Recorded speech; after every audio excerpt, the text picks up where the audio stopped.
Pediatric flat foot is defined as deformity of the foot that's present while the growth plates are still open in the feet and the foot is in its growth phase still, and it varies from the adult version, which is static and fixed.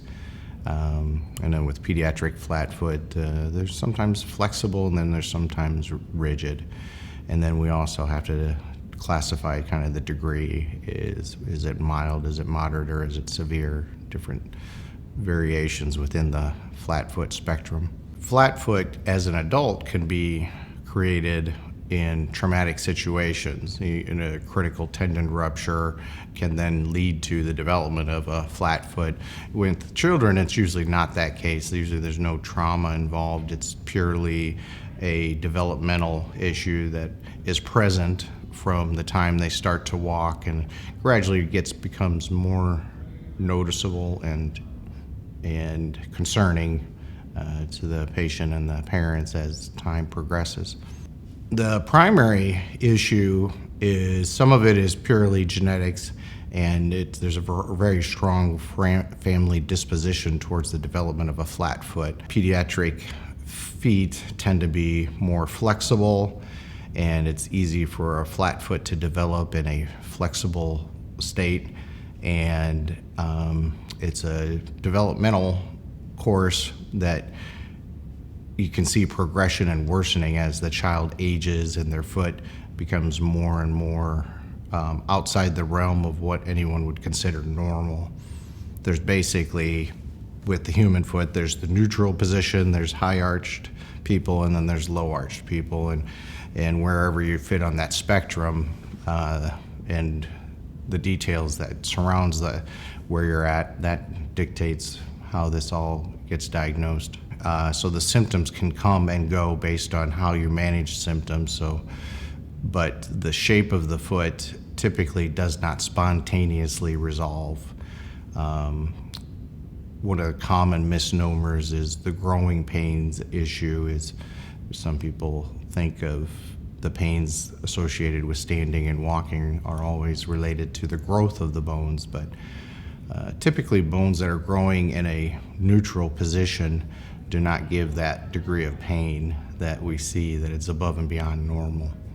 The history gathering can be pretty difficult because children, many times, their symptoms are highly intermittent and variable based upon their degrees of activity, their body size, and therefore sometimes the main symptoms are symptoms of omission, symptoms of avoidance, symptoms of I just don't like to do this or I do not like to do that activity.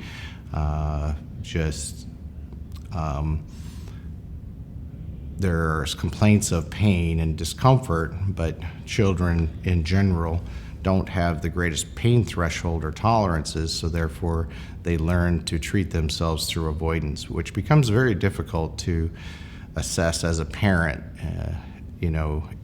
Is it that they truly don't like a specific behavior, or are they just avoiding it because it might hurt them? As we work through the history, I try to tease out the actual symptoms, and then I think one of the biggest discussions that I have many times with parents is trying to assess and predict whether or not this will be a significant future detriment to their success or happiness with their future. Is this going to hold them back if their feet are a constant drag upon their ability to move forward in life? So the critical time for assessment is between the ages of 8 and 12. What we've now come to find with flat foot correction and interventions is that the success is so much greater between those ages than if you correct flat foot later in the teen years or early adulthood even. That age group is very prone towards success because they still have some growth left.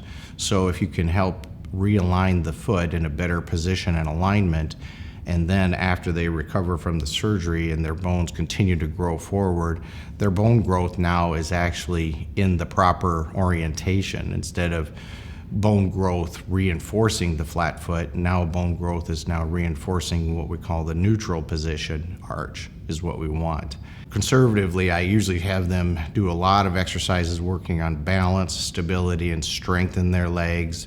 I watch them stand, I watch them walk, and we talk about gait pattern, shoe gear choices, a big discussion, high top shoes versus low top shoes, and issues of that nature. Those things can help to manage it. They don't realign your bones, they won't fix the bones, but they help you to live with the symptoms and have less symptoms with the flat foot present. It's a difficult topic to discuss because some people do choose to live with the deformity, and the degree with which the deformity affects one's life is sometimes difficult to tease out or to actually discern. So it's not, you don't have to come in with the idea that you're going to need surgery. Sometimes it's good to talk about what we see and what we expect.